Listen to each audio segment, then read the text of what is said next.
حفاظت خدا کرے، ہر ملک میں تمہاری حفاظت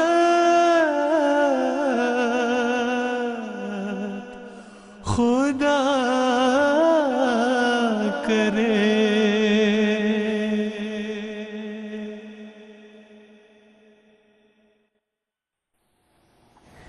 اعوذ باللہ من الشیطان الرجیم، بسم اللہ الرحمن الرحیم۔ معزز ناظرین، پروگرام ہجرت کے ساتھ آپ کی خدمت میں حاضر ہیں۔ ناظرین، یہ ایک حقیقت ہے کہ جب ہم کسی ملک میں ہجرت کرتے ہیں تو اس ملک میں ہمیں جہاں بہت سارے حقوق حاصل ہوتے ہیں تو بہت ساری نئی ذمہ داریاں بھی ہوتی ہیں، فرائض بھی ہوتے ہیں جن کا کہ اس ملک کا قانون ہم سے تقاضا کرتا ہے یا وہ ریاست ہم سے تقاضا کرتی ہے۔ تو جو حقوق ہمیں میسر آتے ہیں، ملتے ہیں، ان کا شکریہ یہ ہے کہ جو ذمہ داریاں ہم پہ عائد ہوتی ہیں، جو فرائض ہم پر عائد ہوتے ہیں، ان کی بجاوری میں غفلت نہ کی جائے۔ اور ایک احمدی جو خدا تعالیٰ کے فضل سے اس بات پہ یقین رکھتا ہے کہ وطن کی محبت تو ایمان کا حصہ ہے اور جس ملک میں رہتے ہیں اس سے وفا، اس کے ساتھ، اس کے قانون کے ساتھ اس کی پابندی، وہ ہمارے ایمانوں کا حصہ ہے الحمدللہ، تو اس پر تو سب سے زیادہ یہ ذمہ داری عائد ہوتی ہے، کیونکہ ہر مناسب حال عمل، ہر حکمت اور دانائی کی بات ہماری کھوئی ہوئی میراث ہے۔ آج کا پروگرام بھی ملکی قوانین کا احترام، ریاست کے ساتھ محبت اور وفا اور اس کے قانون کی پابندی جو ہے، یہی ہمارے ہجرت کے آج کے پروگرام کا موضوع ہے۔ اسٹوڈیوز میں ہمارے ساتھ تشریف رکھتے ہیں مکرم و محترم طاہر احمد صاحب، آپ مربی سلسلہ ہیں جماعت احمدیہ جرمنی میں۔ آپ کے ساتھ تشریف رکھتے ہیں مکرم و محترم حافظ مظفر عمران صاحب، آپ نیشنل سیکرٹری تربیت ہیں جماعت احمدیہ جرمنی میں۔ میں دونوں مہمانان کی تشریف آوری کا تہہ دل سے مشکور ہوں۔ امام صاحب، سب سے پہلے اسلام میں خود انحصاری اور ملک سے محبت کی جو تعلیمات ہمیں ملتی ہیں وہ ہمارے ناظرین کے سامنے رکھیے گا۔ بسم اللہ الرحمن الرحیم۔ اسلام کامل تعلیم کا حامل ہے۔ جہاں وہ مذہب کی تعلیم بیان کرتا ہے وہاں انسانی ضروریات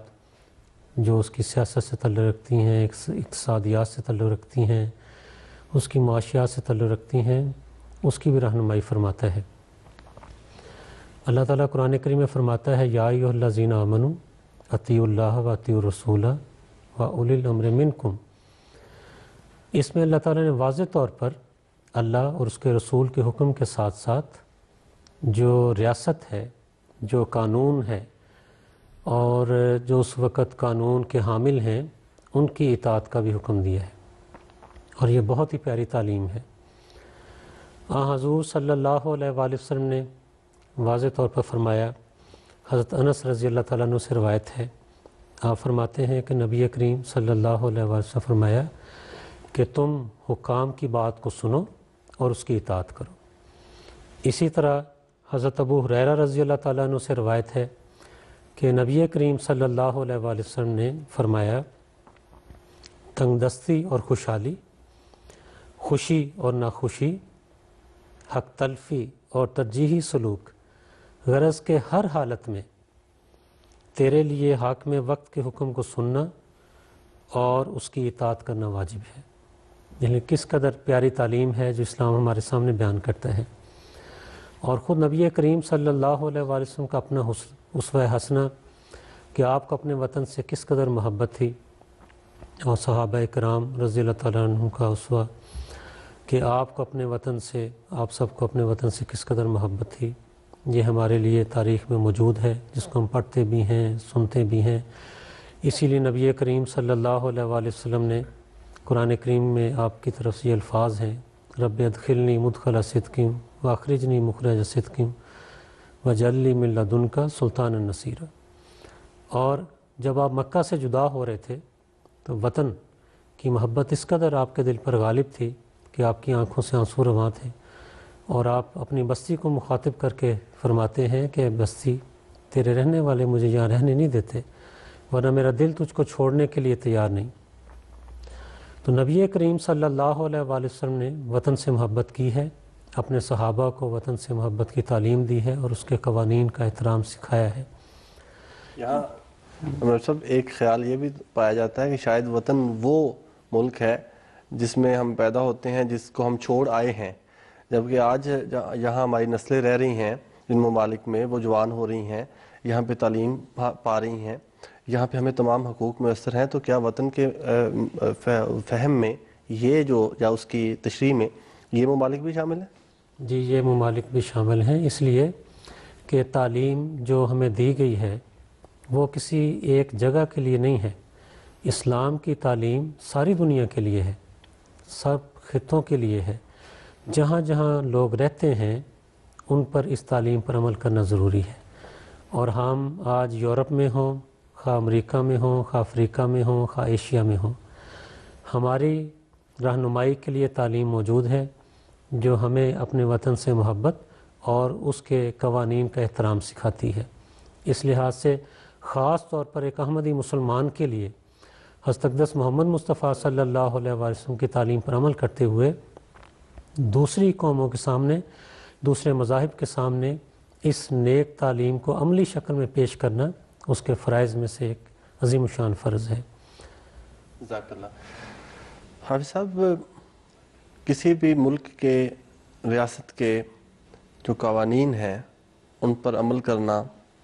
آج کا ہمارے جو نوجوان ہیں، جو نسلیں یہاں پہ بڑی ہو رہی ہیں، وہ عملی رنگ میں اس کا اظہار کیسے کر سکتی ہیں؟ بسم اللہ الرحمن الرحیم۔ جیسے ابھی امام صاحب نے اسلام کی تعلیم جو ایک بین الاقوامی تعلیم ہے، اس کا کسی ملک، کسی خطے، کسی نسل، کسی قوم کے ساتھ تعلق نہیں ہے۔ اسلام کی تعلیم ایک بین الاقوامی تعلیم ہے، اور اگر ہم جس ملک میں رہ رہے ہیں، یورپ ہے، ایشیا ہے، افریقہ ہے، امریکہ ہے، جہاں بھی ہیں، اس ملک کے جو قوانین ہیں ان کے اوپر عمل کرنا وہ ہمارے فرائض میں چیز شامل ہو جاتی ہے، اور اسلام ہمیں یہ سکھاتا ہے کہ بطور مسلمان ہمارا فرض ہے کہ ہم اس معاشرے کا ایک مفید وجود بن جائیں، اور اس معاشرے میں رہنے کے لیے ریاست نے جو قوانین مرتب کیے ہیں، خواہ وہ سماجی ہیں، خواہ وہ جو مختلف جو معاشی اور اقتصادی جتنے بھی قوانین ہیں، اس کے اوپر عمل، اور عمل صرف اس لیے نہیں کہ یہ اس ملک کا قانون ہے، نہیں، بلکہ اسلام ہمیں یہ سکھاتا ہے کہ ہم نے جس ملک میں رہنا ہے اس کے تمام جو قوانین ہیں اس کے اوپر عمل کرنا ہے، سوائے جہاں پہ اعتقاد کا بات چلے گی تو وہاں پر بہرحال اس میں دوسری تشریح ہے۔ تو اس لیے ہم لوگوں کا جہاں بھی ہم رہیں، ہمارا یہ ہے کہ ہمارا فرض ہے کہ ہم اس معاشرے کے مفید وجود بنیں، اور اس ضمن میں جو بھی ان کے قوانین ہیں اس کے اوپر عمل کریں۔ معاشی قوانین ہیں، خواہ وہاں پہ رہنے کے حوالے سے ہیں قوانین ہیں، کام کے حوالے سے قوانین ہیں، جابس کے حوالے سے ہیں، پڑھائی کے حوالے سے ہیں، اپنے آپ کو معاشرے میں ضم کرنے، انٹیگریشن کے حوالے سے ہیں، اس ملک کی زبان جو ہے اس کو سیکھنے کے حوالے سے ہیں، اور اس میں اپنی جو اسلامی اقدار ہیں ان کی حفاظت کے حوالے سے جو ایک مسلمان کے اوپر فرائض شامل ہوتے ہیں۔ تو ایک وسیع ایک تعلیم ہے، وسیع ایک مضمون ہے جس کے اوپر جو ہے اسلام ہمیں مختلف ہدایات دیتا ہے۔ جزاک اللہ۔ مفید وجود بننے کا ذکر مکرم حافظ صاحب نے فرمایا، یہ فرمائیے کہ مفید وجود کیوں کر بنا جا سکتا ہے؟ معاشی طور پہ، خاص طور پہ اگر میں پوچھوں تو ہم ملک کی، کیونکہ ترقی یافتہ ممالک میں ہجرت کی طرف جب کی جاتی ہے تو اس میں سے ایک جو ہے مقصد وہ اپنے آپ کو معاشی طور پر مستحکم کرنا بھی ہوتا ہے بعض دفعہ، تو لیکن اس معاشی استحکام کے لیے خود انحصاری کہاں تک ضروری ہے؟ حضرت صلی اللہ علیہ وآلہ وسلم نے اپنے نیک نمونے سے ہمیں بتا دیا ہے۔ آپ نے اپنی نوجوانی کی حالت میں تجارت کی اور اپنے بچپن کے متعلق فرمایا کہ میں نے معاوضے پر بکریاں بچرائیں۔ اسی طرح دوسرے انبیاء علیہ السلام کی یہ سنت تھی کہ وہ اپنے ہاتھ سے کام کرتے تھے۔ تو صحابہ اکرام رضی اللہ تعالیٰ عنہ کو بھی آپ نے یہی تعلیم دی۔ اس کا دیکھیں کیسا پیارا نمونہ ہمارے سامنے آتا ہے۔ ہجرت ہوتی ہے، صحابہ اکرام رضی اللہ تعالیٰ عنہ اپنے کاروبار، اپنی جائیدادیں، سب کچھ مکہ میں چھوڑ کر اللہ کی رضا کی خاطر مدینہ میں آ کر آباد ہو جاتے ہیں۔ وہاں پر جو صحابہ ہیں انصار، وہ ان کو کہتے ہیں کہ ہماری جائیدادیں بھی آپ کی ہیں، ہمارے اموال بھی آپ کے ہیں، ہمارے کاروبار بھی آپ کے ہیں، آپ ہمیں اشارہ کریں، ہم آدھا آدھا مال آپ کو دے دیتے ہیں۔ لیکن ان مہاجرین نے ہمارے سامنے ایک بہت پیارا نمونہ چھوڑا ہے، اور وہ یہ ہے کہ انہوں نے ان اموال کو نہیں لیا، بلکہ یہ کہا کہ آپ ہمیں بازار کا راستہ بتائیں، یہاں کس کس چیز کا کاروبار ہوتا ہے وہ ہم کریں گے۔ بعض صحابہ کے پاس اگر شہد تھا یا گھی تھا تھوڑی مقدار میں، انہوں نے اسی سے کاروبار شروع کیا اور نیک نیتی سے کیا۔ اور اللہ تعالیٰ کا مہاجرین کے ساتھ یہ وعدہ ہے کہ اگر پیچھے تمہارے مال لوٹے گئے، تمہارے بزنس تباہ کیے گئے، تو یہ ہجرت کے نتیجے میں خدا تعالیٰ تمہیں وسعت عطا کرے گا، تمہارے اموال میں وسعت عطا کرے گا، تمہارے کاروبار میں وسعت عطا کرے گا۔ اور یہ اللہ تعالیٰ نے دی۔ حضرت عثمان رضی اللہ تعالیٰ عنہ کا بہت بڑا کاروبار تھا مکہ میں تجارت کا، یہاں آ کر اللہ تعالیٰ نے بہت بڑا عظیم الشان آپ کو تجارت کا کام عطا کیا، اسی طرح دوسرے صحابہ کو عطا کیا۔ تو یہ نیک نمونہ ہمارے سامنے موجود ہے۔ اسی لیے نبی کریم صلی اللہ علیہ وسلم صحابہ کو اس بات کی طرف توجہ دلاتے تھے، فرمایا جس طرح اللہ تعالیٰ کے دوسرے حکموں پر عمل کرنا تمہارے لیے فرض ہے، بین ہی اسی طرح حلال روزی کمانا بھی تمہارے لیے فرض قرار دیا گیا ہے۔ مثلا ایک نوجوان صحابی آپ کی خدمت میں حاضر ہوئے جو انصاری تھے، آ کر کہنے لگے حضور میری مدد کریں، میں غریب ہوں۔ آپ نے فرمایا تمہارے پاس گھر میں کچھ ہے؟ وہ کہنے لگے جی حضور ایک قیمتی چادر ہے۔ فرمایا لے آؤ۔ اور صحابہ سے فرمایا تم میں سے کون اس کو خریدے گا؟ ایک صحابی نے کہا حضور میں 1 درہم میں خریدوں گا، دوسرے صحابی نے کہا حضور میں 2 درہم میں خریدتا ہوں۔ آپ نے فرمایا 2 درہم لو، ایک سے اپنے بیوی بچوں کے لیے کھانا خرید دو اور ایک سے کلہاڑی خرید کر لاؤ۔ وہ کلہاڑی خرید کر لائے، آپ نے اپنے مبارک ہاتھوں سے اس میں دستہ لگایا اور فرمایا 15 دن کے لیے محنت کرنے کے لیے چلے جاؤ اور 15 دن کے بعد آ کر مجھے بتانا۔ وہ آئے بڑے خوش تھے، کہنے لگے حضور میں نے لکڑیاں کاٹی ہیں، میں نے قرض بھی ادا کرنا شروع کر دیا ہے اور میرے بیوی بچوں کو رزق بھی ملنا شروع ہو گیا ہے۔ اسی لیے آپ نے فرمایا تھا کہ القاسب و حبیب اللہ، جو محنتی ہے وہ خدا کا حبیب ہے۔ تو نبی کریم صلی اللہ علیہ وآلہ وسلم نے قیامت تک آنے والے مہاجرین کے لیے یہ پاک نمونہ، پاک تعلیم چھوڑ دی کہ خدا کے وعدے تمہارے حق میں پورے ہوں گے، خدا تمہیں وسعت عطا کرے گا۔ دشمن جو تمہیں مارنا چاہتا تھا، تمہارے مال تباہ کرنا چاہتا تھا، بزنس تباہ کرنا چاہتا تھا، اللہ تعالیٰ ان دشمنوں کو ناکام و نامراد کرے۔ ضرورت صرف اس بات کی ہے کہ اس تعلیم پر عمل کرنا، سست ہو کر بیٹھ نہ جانا، اپنے ہاتھوں کو کام سے روک نہ لینا۔ جس کام میں بھی تم ہاتھ ڈالو گے اللہ تعالیٰ اس میں تمہیں برکت عطا کرے گا۔ جزاک اللہ۔ آپ صاحب خود انحصاری کے حوالے سے اگر پروگرام کو بڑھائیں تو ایک سوال یہاں پہ یہ بھی پیدا ہوتا ہے کہ بعض یورپ کے اور فرسٹ ورلڈ کے ممالک ایسے ہیں جنہوں نے کہ سوشل ہیلپ کا ایک سسٹم ہے وہاں پر، یہ سسٹم کیا ہے، اس سے کن حالات میں فائدہ اٹھانا چاہیے، اور ایک احمدی کا اس سلسلے میں رویہ کیا ہونا چاہیے، اس بارے میں فرمائیے گا۔ اگر سوشل ہیلپ کو اگر آپ تاریخ کے زمرے میں دیکھیں تو آپ کو اسلام میں اس کی جو ہے نا وہ بڑی واضح مثال ملے گا کہ حضرت عمر رضی اللہ عنہ کے زمانے میں حضرت عمر رضی اللہ عنہ نے اسلامی حکومت میں اس سوشل سسٹم کو جو ہے وہ رائج کیا تھا۔ آپ رضی اللہ عنہ نے مختلف بیواؤں کے وظیفے مقرر کیے ہوئے تھے، یتیموں کے وظیفے مقرر کیے ہوئے تھے، جو بیمار نادار تھے، بزرگ جو کام کرنے کے مطلب اس میں نہیں تھے،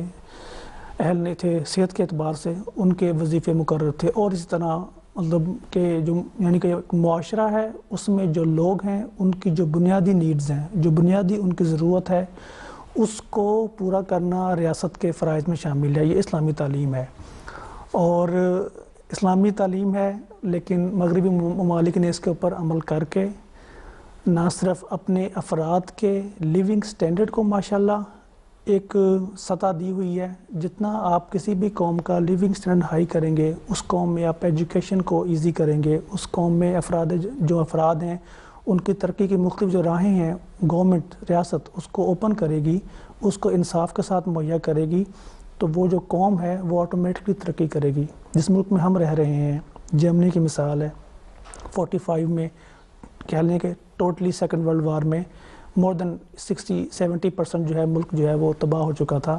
اس ملک کے لوگوں نے اس میں محنت کی, اپنے ملک کو دوبارہ کھڑا کیا.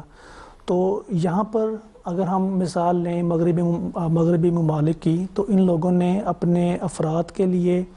جو کام صحت کے اعتبار سے کام جن کے لیے مشکل ہے, یا جن کو بعض مجبوریوں کی بنا پر کام مل نہیں سکتا, بعضوں کی صحت ہے, بعضوں کی ایجوکیشن ہے, یا بعض کام ان کے نہیں ہوتے, تو ان لوگوں نے اپنے لوگوں کے جو ایک منیمم لیونگ سٹینڈرڈ ہے اس کو برقرار رکھنے کے لیے ایک سوشل سسٹم جو ہے اس کو انٹیگریٹ کیا ہوا ہے. اور اس سے جو ہے جو لوگ ہیں وہ جو مجبور جسے آپ کہہ سکتے ہیں اس سے استفادہ کر لیتے ہیں, اور بعض صورتوں میں اس کو آپ اضطراری کیفیت کہہ لیں, اضطراری حالت کہہ لیں, اس میں بھی اس سے بعض جو ہیں وہ استفادہ کرنا پڑتا ہے. لیکن اس میں ابھی امام صاحب کی میں بات کو آگے بڑھاؤں گا کہ اس میں بھی اسلام نے جو ہمیں تعلیم سکھائی ہے, ہم لوگوں نے اس کی طرف ہی دیکھنا ہے. بار بار ہم نے یہ دیکھنا ہے کہ خدا تعالیٰ اور خدا تعالیٰ کا رسول ہمارے کن اعمال سے خوش ہوتے ہیں. ہم نے ان اعمال کو, ان باتوں کو جو ہے وہ اپنانے کی کوشش کرنی ہے. اگر تو ایسی کیفیت ہے ٹھیک ہے, اس کو ہم کیا کہتے ہیں مطلب جائز ہے, اس کو آپ استعمال کر سکتے ہیں اس چیز کو. لیکن جہاں تک انسان کی صحت اجازت دیتی ہے, ابھی امام صاحب نے ایک نوجوان صحابی کی مثال دی, اس نے کلہاڑی کا دستہ بھی اس کا پیغمبر صلی اللہ علیہ وسلم نے خود اپنے ہاتھ سے اس میں لگایا. جہاں تک انسان کی صحت اجازت دیتی ہے, قانونی روک کوئی نہیں ہے. ویزے کے مسائل جو ہوتے ہیں, بعض دفعہ قانونی ریاست کے قانون ہیں, جس کے پاس ویزا نہیں ہے وہ کام نہیں کر سکتا, ان کا قانون ہے, اس کی ہم نے رسپیکٹ کرنی ہے. ٹھیک ہے, ویزا ہے, صحت بھی ہے, مواقع موجود ہیں. پھر جس ملک میں ہم جن ممالک میں ہم رہ رہے ہیں, ان میں تو اتنے مواقع ہیں کہ گورنمنٹ کے اتنے ادارے ہیں جو خود انسان کو واچ کرتے ہیں, اس کا جائزہ لیتے ہیں, اس میں کس قسم کی صلاحیت ہے, اس کو اس قسم کے جو مختلف جو ٹریننگز ادارے ہیں ان میں جاب, ان میں ٹریننگ اور پھر جاب, اس طرح جو ہے مختلف سہولتیں ہیں. تو اس میں اس طرف جانا چاہیے. اور پھر وہی حدیث کو سامنے رکھنا چاہیے کہ جو اوپر والا ہاتھ ہے, جو دینے والا ہاتھ ہے, وہ لینے والے ہاتھ سے بہتر ہے. تو ہم لوگوں کو اسی کی طرف ہی جو ہے توجہ کرنی چاہیے, کوشش کرنی چاہیے کہ اگر وہ صورت نہیں ہے مجبوری والی تو انسان کام کرے. اور بہرحال قرآن کریم اللہ تعالیٰ صورت میں فرماتا ہے کہ اللہ یبسط الرزق لمن یشاء من عبادہ ویقدر له, یعنی کہ اللہ تعالیٰ ہی ہے جو انسان کے اوپر رزق کو فراخ کرتا ہے اور رزق کو تنگ کرتا ہے. اصل چیز جو ہے وہ یہ ہے کہ انسان کا خدا تعالیٰ کے اوپر توکل, کہ خدا تعالیٰ کے ذات رازق ہے, یہ ریاست یا یہ سسٹم یہ رازق نہیں ہے. اگر ہم ان کو اپنا رازق بنا لیں گے تو ہمارا خدا تعالیٰ کے اوپر توکل ختم ہو جائے گا. اللہ تعالیٰ کے ذات کے اوپر توکل انسان کو ایمان میں بڑھاتا ہے, اور انسان جو پھر کوششیں کرتا ہے اس توکل کے تحت اپنے رزق کو حلال کرنے کے حوالے سے, اپنے رزق کو بہتر کرنے کے حوالے سے, اللہ تعالیٰ اس میں بے پناہ برکتیں ڈالتا ہے. اصل چیز یہ ہے کہ خدا تعالیٰ کے ذات کے اوپر توکل, خدا تعالیٰ کی اس صفت کہ وہ رازق ہے, وہ رزاق ہے, وہ رزق دیتا ہے, وہ ایک پتھر میں پڑے ہوئے کیڑے کو بھی رزق دے سکتا ہے. ہم تو پھر چلتے پھرتے انسان ہیں, کوشش محنت کر کے ہمت لگا کر تو جو ہے وہ اپنی جو جاب ہے, کاروبار, اس کو کر سکتے ہیں, کرنا چاہیے. مکرم طاہر صاحب, کن حالات میں ملکی وسائل پر انحصار کرنا جو ہے وہ جائز قرار دیا جا سکتا ہے, یا ملکی وسائل کو استعمال, یہ جو پیسے سوشل ہیلپ کے ہوتے ہیں یہ ٹیکس پیئر کے پیسے ہیں, تو ان کو ایک احتیاط کے ساتھ استعمال کرنا جائز ہے, تو وہ کیسے حالات ہیں کہ جن میں اسلام ہمیں اجازت دیتا ہے کہ ہم ان کو استعمال کر سکتے ہیں؟ اللہ تعالیٰ کا ہم پر بہت بڑا احسان ہے کہ ہمارے ہر معاملے میں رہنمائی کے لیے اللہ تعالیٰ نے ہمیں نظام خلافت عطا فرمایا ہوا ہے, اور اس سلسلے میں بھی ہمارے پیارے خلفاء ہماری رہنمائی فرماتے چلے آئے ہیں اور فرماتے چلے جا رہے ہیں. یہ جو سسٹم ہے جو گورنمنٹ کی طرف سے ایک امداد کا جو نظام ہے, یہ غرباء کے لیے ہے. تاکہ وہ اپنے غریبوں کو بھی ایک سطح پر لا سکیں۔ اگر کوئی شخص حقیقتاً بیمار ہے وہ اس نظام سے فائدہ اٹھا سکتا ہے۔ اگر کوئی شخص حقیقتاً گورنمنٹ کی نظروں میں سچ بولتے ہوئے کمزور ہے، کام نہیں کر سکتا، یا اس کو گھر مہیا نہیں ہے، یا اس کے پاس اتنے پیسے نہیں ہیں کہ وہ اپنی خوراک کا انتظام کر سکے، تو اس کو اس نظام سے فائدہ اٹھانا چاہیے، یہ انسان کی بہبود کے لیے ہے۔ لیکن ایک صحت مند انسان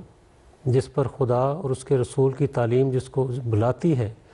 کہ وہ آئے اور معاشرے کے لیے مفید انسان بنے، اس پر یہ فرض ہے کہ وہ محنت کرے۔ دیکھیں رسول کریم صلی اللہ علیہ وآلہ وسلم نے اپنی بیٹی کو، حقیقی بیٹی کو یہ تعلیم دی۔ حضرت فاطمہ نے آ کر کیا درخواست کی کہ حضور سب کے پاس، دوسرے لوگوں کے پاس غلام ہیں، لونڈیاں ہیں، میرے یہ ہاتھ دیکھیں، میرے ہاتھ چکی پیستے پیستے ان پر چھالے پڑ گئے ہیں۔ حضور نے اپنی بیٹی کو نصیحت کرتے ہوئے فرمایا کہ نہیں، کام میں برکت ہے، محنت کرو گی خدا کی رضا ملے گی۔ فرمایا میں تمہیں دل کی سکون کے لیے یہ دعا سکھاتا ہوں جو تمہیں برکت عطا کرے گی کہ 33 مرتبہ سبحان اللہ، 33 مرتبہ الحمدللہ، 34 مرتبہ اللہ اکبر پڑھا کرو، تو اللہ تعالیٰ تمہیں صحت عطا کرے گا، برکتیں عطا کرے گا، تمہاری اولاد کو برکتیں عطا کرے گا۔ تو اس لحاظ سے اس نظام سے صرف وہی فائدہ اٹھا سکتا ہے جو واقعتاً اس کا مستحق ہے، اور جو مستحق نہیں ہے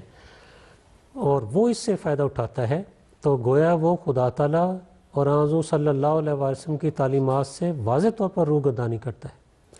اب ہمیں ہمارے بزرگ کہانیوں کے ذریعے سے بھی یہ مضمون سمجھاتے ہیں۔ مثلا ایک چھوٹا سا واقعہ آپ کو بتا دیتا ہوں، یہ ہے تو کہانی لیکن بڑی سبق آموز ہے ان لوگوں کے لیے جو سست ہو کر بیٹھ جاتے ہیں، کہ ایک تاجر دیندار بیٹا، انسان کا بیٹا جو تھا وہ بہت عبادت کرنے والا تھا لیکن کام نہیں کرتا تھا۔ اس نے بیٹے کو سمجھا کر ایک قافلے کے ساتھ روانہ کیا۔ وہ کچھ دن قافلے کے ساتھ رہ کر واپس آ گیا اور باپ کو آ کر کہنے لگا کہ والد محترم مجھے سمجھ آ گئی ہے کہ اللہ رزاق ہے۔ انہوں نے کہا جی بیٹا آپ کو کیسے سمجھ آئی؟ کہنے لگا میں رات کو خیمے میں سویا ہوا تھا تو میں نے اچانک دیکھا، باہر نکلا تو دیکھا کہ ایک شیر نے ایک ہرن شکار کیا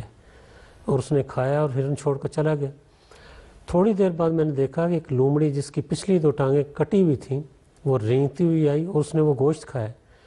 تو اللہ تعالیٰ تو سب کو رزق دیتا ہے، میں نہ بھی کام کروں گا مجھے رزق ملے گا۔ باپ نے کہا کہ بیٹا تم شیر بنو جو شکار کر کے معذوروں کو بھی کھانا دیتا ہے، نہ کہ اس معذور لومڑی کی طرح بنو کہ جو اپنے ہاتھ پاؤں کاٹ کر بیٹھ گئی ہے اور دوسروں کے رزق پر گزارا کر رہی ہے۔ تو گویا یہ کہانیاں، یہ واقعات بھی ہمیں یہ چیزیں بتاتے ہیں کہ اللہ تعالیٰ کی نعمتوں کا شکر یہ ہے کہ اللہ تعالیٰ نے اگر ہمیں صحت دی ہے، ہمیں مواقع دیے ہیں یہاں پر، تو ہم محنت کریں، کوشش کریں اور یہاں کے جتنے بھی مواقع ان سے فائدہ اٹھا کر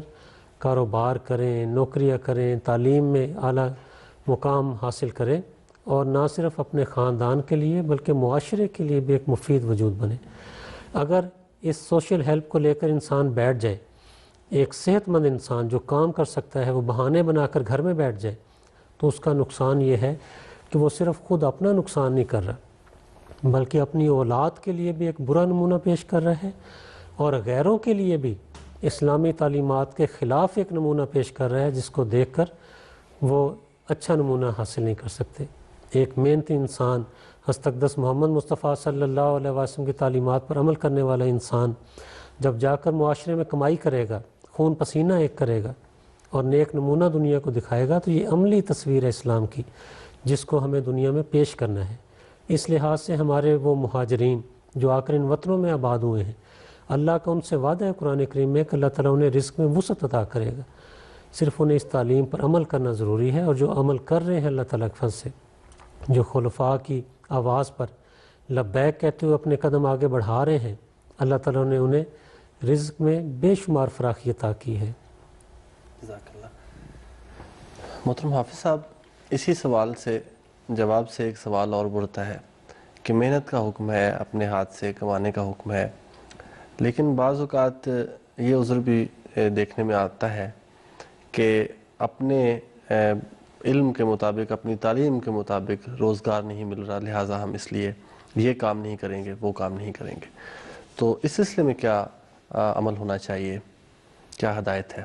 اس سلسلے میں جو بنیادی اسلام کی جو تعلیم ہے، اسلام تو ہمیں ڈگنیٹی آف ورک، کام کی جو عظمت ہے وہ سکھاتا ہے، اور کسی کام کو کوئی آر نہ سمجھنا، اسلام تو ہمیں یہ چیز سکھاتا ہے۔ حضرت مسلم رضی اللہ عنہ نے بھی مشل راہ جلد اول میں اس کے اوپر جو ہے وہ سیر اصل ہدایات بحث کی ہے اور ہدایات سے نوازا ہے۔ انہوں نے فرمایا کہ بعض لوگوں سے میں کہتا ہوں اپنے بچوں کو کام پہ لگاؤ، تو وہ کہتے ہیں کہ جی ان میں اس کام کی کیپیسٹی نہیں ہے، یا ان کی پسند کی ان کی جو کوالیفیکیشن ہے اس لحاظ سے ان کو جاب نہیں ملتی۔ تو حضور نے فرمایا کہ اس کا جو مفہوم ہے وہ یوں بنتا ہے کہ اگر قوم کے نوجوان جو ہیں وہ یوں بیٹھ جائیں گے تو پھر قوم میں سستی جو کاہلی ہے وہ پیدا ہو جاتی ہے۔ اصل چیز ہے اگر ہم یہ کہیں کہ جی یہ کام یا یہ جاب یا یہ جو ہے یہ میری پسند کی نہیں ہے، یہ میری ایجوکیشن کے مطابق نہیں ہے، تو انسان کی ایک اپنی سوچ ہے، اس کی ایک اپنی ڈیمانڈ ہے کہ میری اس طرح کی میری جاب، یا اس طرح کی اس کا ویژن ہے، اس طرح کی میری جاب، اس طرح میری جو ہے وہ سیلری وغیرہ بھی ہو اس لحاظ سے انسان کو بیٹھ نہیں جانا چاہیے۔ اگر انسان بیٹھ جائے گا، انتظار کرے گا جی کہ جو چیز خود چل کے میرے پاس آئے گی، انسان کو اس کے لیے پھر محنت کرنی چاہیے، لیکن اس وقت جو بھی جاب مل رہی ہے اس کو کر لینا چاہیے۔ حضرت صاحب نے موجودہ حضرت صاحب نے امیر المومنین نے ہمارے اجتماع کے اوپر 2004 میں اس کے اوپر جو ہے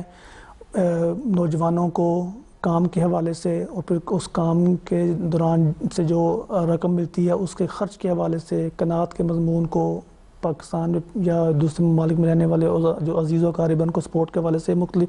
جو ہدایات ہیں اس سے نوازا۔ حضور نے فرمایا کہ اگر آپ کو کوئی کام نہیں مل رہا تو آپ سنڈے مارکیٹ ہے اس کو لگانا شروع کر دیں، فارغ نہ بیٹھیں۔ اور حضور نے ہماری میٹنگ میں بھی بارہا اس طرف جو ہے وہ توجہ دلائی ہے کہ جو نوجوان جو بیکار بیٹھے ہیں اور یہ اس انتظار میں بھی ہیں کہ کوئی پسند کی جاب ملے یا اس طرح ہو، بیکار نہ بیٹھیں۔ پھر حضور نے ایک مثال بھی دی اس میں کہ ہم صلی اللہ علیہ وسلم تشریف لے کے جا رہے تھے، ایک صحابی جو ہے وہ بیٹھے ہوئے تھے اور وہ زمین پر کچھ لکیریں جا رہے تھے، انہوں نے سلام کیا، فارغ بیٹھے ہوئے تھے تو آپ نے اسلام کا جواب نہیں دیا۔ جب واپس آئے تو وہی صحابی زمین پر کچھ لکیریں مار رہے تھے انگلی کے ساتھ یا کسی چیز کے ساتھ، تو سلام کیا تو آپ نے اسلام کا جواب دیا۔ صحابہ نے پوچھا یا رسول اللہ صلی اللہ علیہ وسلم، پہلے انہوں نے سلام کیا، آپ نے جواب نہیں دیا، اب انہوں نے سلام کیا تو آپ نے جواب دیا ہے۔ تو آپ نے فرمایا کہ جب یہ بالکل فارغ بیٹھا ہوا تھا اس وقت شیطان جو ہے وہ ان کے دماغ کے اوپر جو ہے وہ حاوی تھا، ان کے اندر وہ شیطان تھا، کچھ وہ کر رہے تھے، بے شک وہ پینسل سے یا کسی چیز سے لکیریں لگا رہے تھے، وہ کچھ کر رہے تھے، اٹ مینس کہ ان کے اوپر جو ہے جو خالی ذہن کچھ نہ کرنا، وہ تو ویسے ہی شیطان جو ہے وہ اس طرح کے ڈھونڈتا ہے کہ وہ حاوی ہو اور ان کو اپنی مرضی کے مطابق جب ان سے کام کرے۔ تو مطلب غرض یہ کہ کسی بھی کام کو آر نہ سمجھا جائے، کام کو شروع کیا جائے، بہتر سے بہتر تر کی تلاش میں لگے رہنا، قسم کی چیزیں شامل ہو جائیں گی نا، تو اس لحاظ سے کسی بھی کام کو آر نہ سمجھا جائے، اس سے گریز نہیں کرنا چاہیے، اور حق حلال کی جو روزی ہے، محنت کی جو روزی ہے، الکاسب حبیب اللہ، محنت کرنے والا اللہ کا دوست ہے، اس چیز کو سامنے رکھتے ہوئے جو انسان کو کام جو ہے وہ کرتے رہنا چاہیے۔ جزاکم اللہ حسن الجزا۔ میں اپنے مہمانان کی تشریف آوری کا بہت مشکور ہوں، وقت کی رعایت سے ہم اس اہم ترین موضوع پر آج اسی قدر گفتگو کر پائے۔ معزز ناظرین، پروگرام آپ نے دیکھا، اپنے آراء اپنے فیڈ بیک سے ہمیں ضرور نوازیے گا۔ اس کے لیے آپ ہمیں ای میل کر سکتے ہیں hijrat@mta.tv پر۔ اللہ تعالیٰ سے دعا ہے کہ وہ ہمیں حضور صلی اللہ علیہ وآلہ وسلم، حضرت مسیح موعود علیہ السلام اور آپ کے مقدس خلفاء جو ہیں ان کی ان تمام توقعات پر پورا اترنے والا بنائے اور ویسا وجود بنائے جیسا آپ کو پسند ہے کہ ہم بنیں اور اس معاشرے میں اپنی زندگی بسر کریں۔ اس دعا کے ساتھ اگلے پروگرام تک کے لیے آپ سے اجازت چاہتے ہیں۔ السلام علیکم ورحمۃ اللہ وبرکاتہ۔ ہر ملک میں تمہاری حفاظت